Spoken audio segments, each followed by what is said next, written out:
Почнуваме со регионалните вести.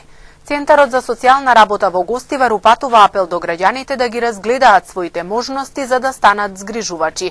На сместување во згрижувачко семејство чекаат 2 дечиња, но на гостиварското подрачје уште никој не го отворил својот дом за деца без родителска грижа.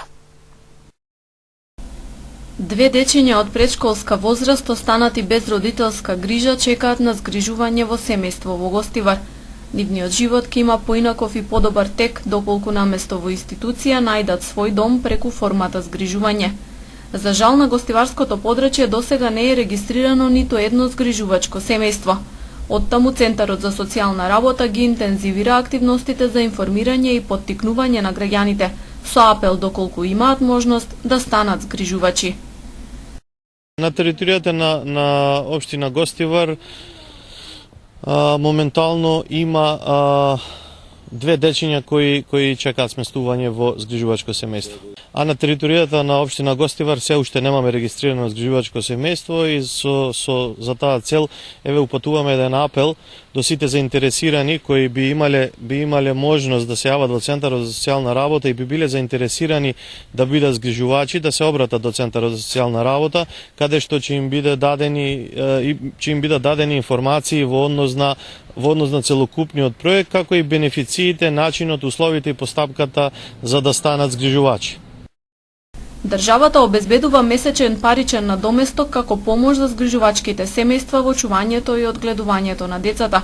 Износот се движи од 8.500 до 11.000 денари, зависно од возраста на детето и други фактори.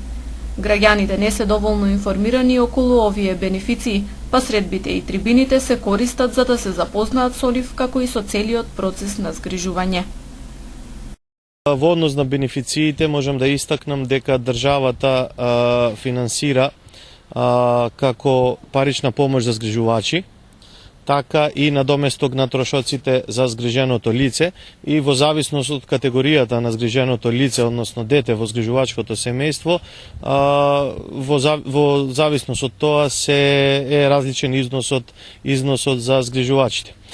Целта на оваа акција е да се анимира, да се покаже дека оваа форма на згрижување нуди поголема намалување на социјалниот ризик на категоријата на лица кои се насле во положба на социјален ризик за нивно сместување во згрижувачко семејство, а не во установа за социјална заштита. Гостиварскиот центар активностите ги спроведува во рамки на кампањата на Министерството за труд и социјала под име "На секое дете му е потребно семејство". Рем Шопинг центар започна со продажба на станови и апартмани изградени по најновите светски стандарди. Становите се со површина од 48 до 159 метри квадратни. Секој стан има паркинг, мониторинг, видеофон, алармен систем и лифт. Становите и апартманите се со наши цени. 1 квадратен метар од 750 до 800 евра, со можност на купување преку комерцијални банки, како и со готовинско плаќање со екстра услови. Приклучете се на семејството на Рем Шопинг центар. За прв пат во јавното комунално предпријатие Тетово денес беше организирана крводарителна акција. Одзивот на вработените беше голем, а според најавите од сега најмалку 2 пати годишно ќе се дарува крв во ова предпријатие. Во јавното комунално предпријатие Тетово денес за прв пат беше организирана крводарителна акција. Главната цел беше вработените од предпријатието да се солидаризираат со лицата кои имаат потреба од крв, но и да се подигне свеста за зголемување на бројот на доброволни дарители на крв. Денеска вработените на јавната комунално предпријатие Тетово организира хуманитарна акција за давање на крв. Станстига еден, како ЈКП покажа дека кај нас има хуманост и солидарност. Надеваме дека ваквите акции ќе имаме и секој година, зависи од потреба и од Црвен крст. До сега бројот стигнан околу 60 и надеваме дека после некој сад дека ќе имаме уште, дека нас е доволно дека дојде тука да дава крв. Одзивот на вработените во јавното комунално предпријатие Тетово на денешната крводарителна акција беше голем, а според најавите од сега најмалку 2 пати годишно ќе се дарува крв во ова предпријатие. Акцијата само што започна, од 12 часот беше најавена, до сега има добар одзив. По долго време повторно сме во ЈКП, се надевам ќе одиме 2 пати годишно, како што е договорено. Пријавени се 15 дарители. Колку ќе земеме, ќе видиме на крај. Службата за трансфузиологија и Општинската организација на Црвениот крст Тетово до крајот на оваа работна недела ќе организираат следна крводарителна акција во Државното музичко училиште Тодор Скаловски Тетоец во Тетово. Министерството за внатрешни работи донесе одлука портпаролите на нивните сектори да ги информираат новинарите доколку добијат одобрување од секторот за односи со јавност при ова министерство. Според новинарите, ваквата одлука ќе ја влоши и онака лошата состојба со ненавремено добивање на информации од јавен карактер. Новинарите ќе добиваат информација од полицискиот сектор ако за било кое прашање добијат одобрување од секторот за односи со јавност на МВР. Барањето треба да се поднесе електронски или писмено и ако се одговори позитивно. Тогаш портпаролите на секторите за внатрешни работи може да даваат информации преку изјави телефонски или непосредно. Ваквата одлука на МВР го сложнува да го влекува пристапот до информација од јавен карактер, коментираат новинарите кои не може да добијат информации за дневните настани поврзани со МВР. Информациите доаѓаат со еден ден за доснување преку соопштение. Проблемот се појави поменувањето на системот на управување во МВР со доаѓањето на новиот министер за внатрешни работи и двојното потпишување на некои одобрување од страна на луѓето на новиот министер и на раководителите кои претходно се назначени. Искрено ова ќе не наштети многу во нашето секојдневно работно информирање. Замислете ако се случи нешто жешко во Тетово, колку ќе треба да чекаме ние за добивање на одобрение на информации. Класичен комунизам. Министерот за внатрешни работи Оливер Спасовски најави дека многу скоро ќе назначи лице за односи со јавност и ќе одржи брифинг за новинарите. Но не е само МВР затворено за информации. Новинарите подолг период се жалат на затвореноста на речиси сите институции кон медиумите. Некои одбегнуваат да даваат информации, а за едноставни прашања чекаме со недели, вели дописникот Гојко Ефтоски. Има многу институции кои немаат портпароли, а нивните раководители обично не се присутни или сте зафатени, па бараат писмени дојави да се постават прашањата порано, па на ними нема навреме одговори и сето тоа е во некој временски интервал кој ја губи вистинската функција. Сега, ненавременото информирање, неизворното информирање, па дозволува спекулации. А спекулациите може да имаат и обратен ефект, не само позитивен. Оттука сметам дека сме ние ставени во некоја потешка положба, би требало и ова работа да се надрасне. Ние имаме огромни проблеми за добивање на информација во судот на Тетово или во обвинителството. Ние се смееме заедно со колеги во овдека, бараат факс да пратиме. Ние за да ни одобрат или да ни пратат информација. Луѓе, што правиме сега, факс да најдеме. Ќе треба стари машини да купиме, без да најдеме факс за нив. Експертите сметаат дека треба да се интервенира во Законот за слободен пристап до информација од јавен карактер. Тој предвидува информацијата да се обезбеди во рок од 30 дена. Овој долг период го користат институциите и затоа новинарите најчесто добиваат ненавремени податоци, вели професорот Демуш Бајрами. Информацијата, значи во сите демократски општества е тоа што може да има предимство на сите работи, бидејќи тоа на некој начин им овозможува и на јавноста, значи на самите граѓани да дојдат до сите тие информации и на некој начин да вршат контрола со помош значи на медиумите, на пристапот до информациите, да вршат контрола врз нивните избраници. Законот за слободен пристап до информации предвидува и парична казна до 50.000 денари за одговорните од институциите, доколку во рамки на дадениот рок не обезбедат информација од јавен карактер, но жалбите поднесени од новинарите за прекршување на овој закон се ретки исклучоци. Жена од Тетовско Лисец го пријавила невенчаниот сопруг во полиција поради семејно насилство. Полицискиот билтен бележи и сообраќајна незгода во која е повредено 11-годишно девојче пешак. 50-годишна жена од Тетовското село Лисец вчера попладне околу 16 часот пријавила семејно насилство што претходно го извршил нејзиниот невенчан сопруг од Расадиште, информираат од СВР Тетово. Половина час пред тоа, додека жената ги напасувала овците во атарот на селото Жеровјане, дошол нејзиниот 54 годишен сопруг и по кусата вербална расправија со неја и удрил неколку шлаканици. Кога се обидела да се одбрани со дрвениот стап и го грабнал од рацете и потоа повеќе пати ја удирал по главата и телото, од што набрзо загубила свест. Мештани со возило ја пренеле во Тетовската клиничка болница, укажана и е лекарска помош и констатирани се повеќе видливи повреди на рацете и лицето, кои се фотодокументирани. Незиниот невенчан сопруг повикан е во СВР Тетово, разговарано е со него и по целосното расчистување на случајот ќе се соочи со соодветен поднесок. Полицискиот билтен бележи една сообраќајна незгода. Според СВР Тетово, на крстосницата на улиците Линденска и браќа Миладинови во Тетово, вчера околу 13 часот се случила сообраќајна незгода, во која учествувало патничко возило Голф со гостиварски регистарски таблици, управувано од 19-годишен гостиварец и 11-годишно девојче пешак од Тетово. Од удирањето девојчето добило телесни повреди и со истото возило пренесено е во Тетовската клиничка болница. Укажана му е помош и пуштено е на домашно лекување. Извршен е увид и се утврдува причината и другите околности поврзани со несреќата.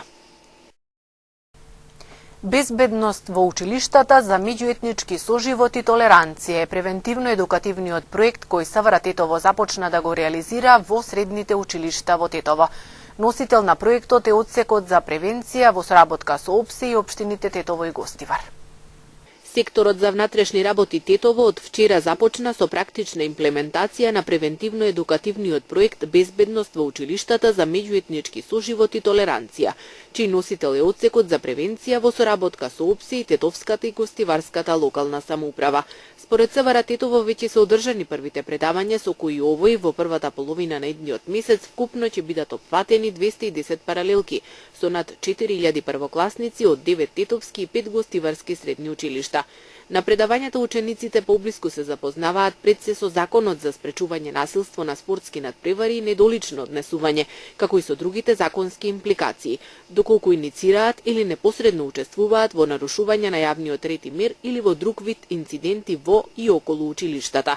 Како што најавуваат од Тетовската полиција, по завршување на предавањата планиран е турнир во одбојка под мотото "Навивај спортски без навреди и насилство", на кој ќе настапат екипи од сите средни училишта во Полог со различен етнички состав. На најдобрите екипи и поединци организаторите ќе им доделат пригодни награди и признанија, а во училиштата во Тетово и Гостивар ќе се дистрибуираат и поголем број наменски изработени плакати со содржина и пораки кои представуваат цел и мото на проектот. За проблемот со водоснабдувањето во градот во емисијата Спектар, поранешниот министер за финансии Джевдет Хајредини ги обвини сите досегашни власти кои не успеале да го реализираат проектот нов водовод стар 15 години. Дека проблемот на прва иронија е никој во светот не сваќа да бидеш во подножјето на шара, каде има води, каде има планини околу 300. Но не знаеме да ги донесеме, најверојатно. Не знаеме да ги донесеме. Или не сакаме. И не сакаме, значи вода, елементарен услов. Прво, не инвестирано. Второ, таков витален проблем, ако имаме таков економски систем каде што општините немаме материјална децентрализација на општините. Крајно се ограничени, иако и во Охридскиот договор, и во Уставот се, не Охридскиот договор, требаше децентрализација да се направи. Нема децентрализација без економска база на тие општини. Меѓутоа парите се пуштаат централната власт. Се пуште. Пари за водоводот се пуштале и исчезнувале на крај сведок е градоначалничката пред некој ден.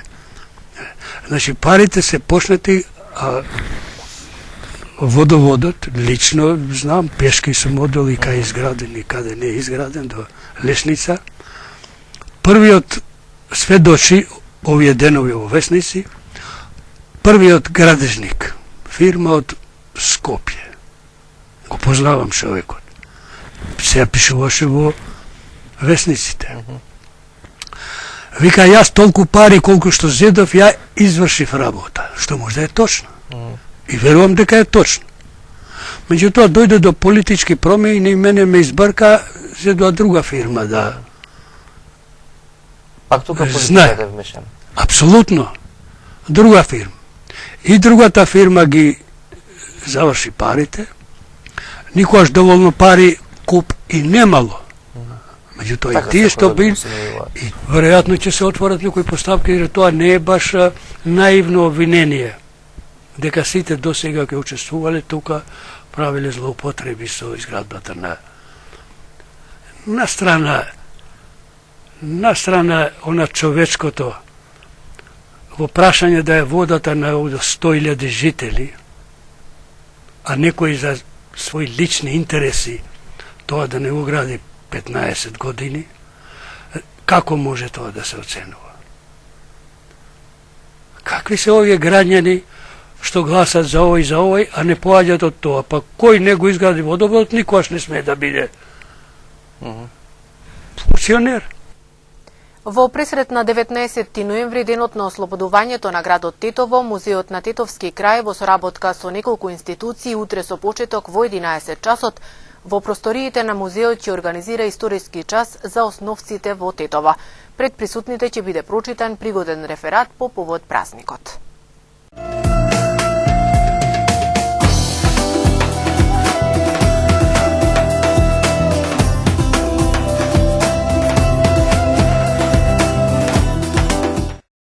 Шестгодишниот Марко, кого вчера мајката го фрли од четвртиот спрат од зградата во хиподром, е свесен и е во стабилна состојба, но се уште е на интензивна нега, велат од клиниката за кардиоваскуларна хирургија. Од клиниката информираат дека вчера на Марко му бил направен оперативен зафат по компјутерската снимка, пошто ситуацијата останала стабилна, а детето утрово повторно се освестило. Според информациите од Карил, мајката е на интензивна нега во многу лоша состојба и лекарите будно го следат нејзиниот случај. Собранието денеска со 81 глас за, 2 против, 1 воздржан ја изгласа одлуката за формирање анкетна комисија за прислушкувањето. Анкетната комисија брои 16 членови, 8 предложени од ВМРО ДПМН, 4 од СДСМ, 2 од ДУИ, 1 од ДПА и 1 од редовите на независните пратеници. Председател е Петре Шилегов, а негов заменик Горан Мисовски. Анкетната комисија се формираше согласно договорот од Пржино за надминување на политичката криза и до крајот на јануари во наредната година треба да поднесе извештај.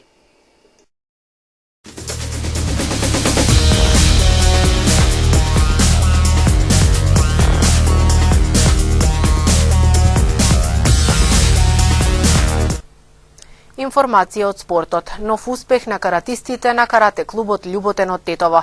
Тие се вратија со 15 медали од меѓународен турнир во Србија.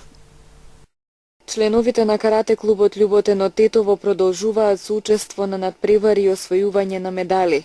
Викендов тие учествуваа на меѓународен карате турнир во Лесковац, Србија, од каде се вратија со 15 медали. Во конкуренција на 36 клуба од Романија, Србија, Бугарија и Македонија, каратистите на Тетовскиот клуб освоија 2 златни, 4 сребрени и 9 бронзени медали. Јас се викам Дарим, имам 4 години. Кое место го освои ти? 4. И каков медал? Бронзерне и златни. Се викам Томас. Знаеш колку години имам? 5. 5,5 години. Освој. Био 4. Матио Тоич. Колку години имаш? 4. Колку време ти тренираш карате? 4 месеца. 4 месеца успеа да освоиш повеќе награди. На последниот турнир колку награди освои? 2 златни. Дамјан Димитриевски, тренирам 2 месеци, освоив златна и бронзена. Имам години 7,5. На кој карате турнир учествувавте? Каде беше? Во Лесковац. И дали таму се запознавте со другарчиња од другите градови? Се викам Димитриевски Бојан. Имам 5 години, 5,5. Одам на карате кај Шуко. И одевме во Лесковац, но другаče со 4 години се најдов. Колку награди освои таму? 2. Златна и бронзана. Јас се викам Илија Мерџановски, бевме на карате турнир во Јагодина во Србија, освоив 1 медала бронзена, 3 место. И како се помина таму? Па беше многу убаво и забавно и добив награда. Колку време ти тренираш карате? Ја тренирам карате 1 година. Јас се викам Михаил Мерџановски, Освоив 2 медали, 2 бронзени, 2. Колку време ти тренираш карате? Околу 1 година. Како се помина на турнирот? Беше многу убаво и забавно и предложувам и другите да тренираат карате. Јас Махме Шакир, имам 7 години. Бевме у Лесковац и добив една медала во ката тим, добив бронзена медала, а во сам по сам добив сребрена. Јас се викам Лука Бојовски, имам 11 години. На меѓународниот турнир што се одржуваше во Лесковац во Србија, освоив 3 медали. Една сребрена медала во ката тим, една сребрена медала во ката поединечно и една бронзена медала во борба поединечно. Јас со карате се занимавам 3 години. Јас се викам Петар Акимовски, имам 14 години и ова може да кажем дека ова ми е прво искуство во карате, каде што во меѓународниот надпребор во Лесковац освоив 2 медали. Тоа се, значи, да освоив сребрена медала во ката во група и освоив една бронзена медала каде што се одигруваше ката посебно. Исто така морам да му се заблагодарам и на наставникот Чуко, каде што тој е 40 годишен искусен каратиста и мислам дека треба да целото тоа треба да се гордее на еден таков наставник како што го имаме ние. И следниот период каратистите на карате клубот Љуботен ги очекуваат нови спортски предизвици. Љуботен освои 15 медали. Јас се гордеем и им честитам на сите деца што се упорни, секој викенд наступуваме дали на меѓународна, дали на домашна сцена. Ја да не должим, опет ќе речем уште еднаш им честитам, нас не очекува сега во сабота државен шампионат, кај ќе се избера првите четворица кои ќе има у систем на надпревари меѓусебни за европско првенство што ќе се одржи во Шпанија. Значи, ово е изборен државен турнир кој ќе се спреми нашата репрезентација за 2016 година. Низ карате клубот Љуботен во изминатите 44 години, колку што и постои клубот, поминале 6200 деца.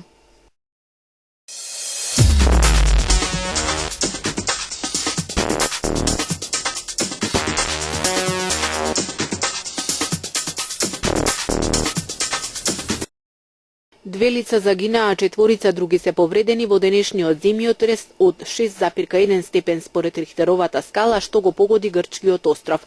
Повредените меѓу кои едно 12-годишно дете се хоспитализирани. Има извештаи за предизвикана голема штета на патната мрежа во југозападниот дел на островот. Островот Итака е во вонредна состојба по силниот земјотрес. Малиот Јонски остров ги сумира штетите, а според извештаите има многу оштетени цркви, куќи и дуќани. Патниот сообраќај на повеќе делови на островот е во прекин поради тоа што на многу места има свлечишта. 9 лица, меѓу кои 2 деца на возраст од 7 и 14 години загинаа од Тринава кога брод што превезувал илегални имигранти се превртел во близина на грчкиот остров Кос. Во бродот имало околу 20 имигранти, од кои 7 се спасени, а по 4 се уште се трага. Грчките медиуми објавија дека превртениот брод го пронашол глисер на службата за контрола на границите на ЕУ Фронтекс, чии припадници слушнале повици за помош од имигрантите кои се наоѓале во водите на Егејското море. Операцијата за потрага по исчезнатите имигранти продолжува. Рускиот авион што падна над Синајскиот полуостров бил намерно урнат. Се работи за терористички чин, траги од експлозив се најдени на остатоците, се вели во извештајот што Федералната безбедносна служба му го достави на председателот Путин. Русија понуди $50 милиони за информација што ќе доведе до одговорните за нападот. Путин рече дека ова не е прв пат Русија да се соочи со варварски тероризам, но падот на Ербасот А321 е еден од најкрвавите. Најави интензивирање на нападите во Сирија и побара од безбедносните служби да се фокусираат на пронаоѓање на одговорните. Според египетските безбедносни функционери претворени се 17 вработени на аеродромот во Шарм ел Шејк. Француската полиција во текот на ноќта извела 128 рации, во кои се уапсени 23 лица и запленето е 31 парче оружје, меѓу кои ракетен лансер, соопшти францускиот министер за внатрешни работи, додавајќи дека истрагата за терористичките напади во Париз се интензивираат. Француските медиуми пренесуваат дека продолжува потрагата по главниот осомничен за терористичките напади, Салах Абдел Салам. откако вчерашната голема акција на белгиската полиција во бриселскиот кварт Моленбек заврши безуспешно.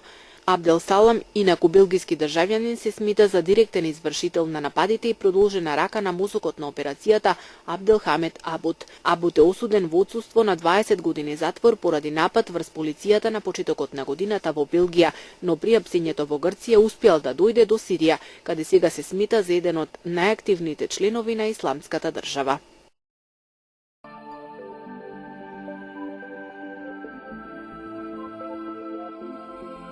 Денес имавме сончево време со мала до умерена локална облачност. Утринската температура се движеше од 0 до 7 степени, а дневната од 13 до 22 степени.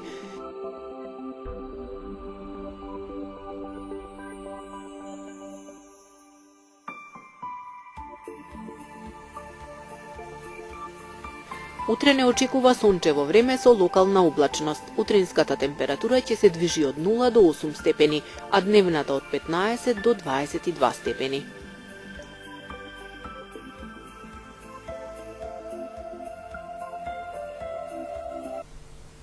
Тоа беше се што ви подготвивме за денешните регионални вести. Ви благодариме на вниманието и пријатно.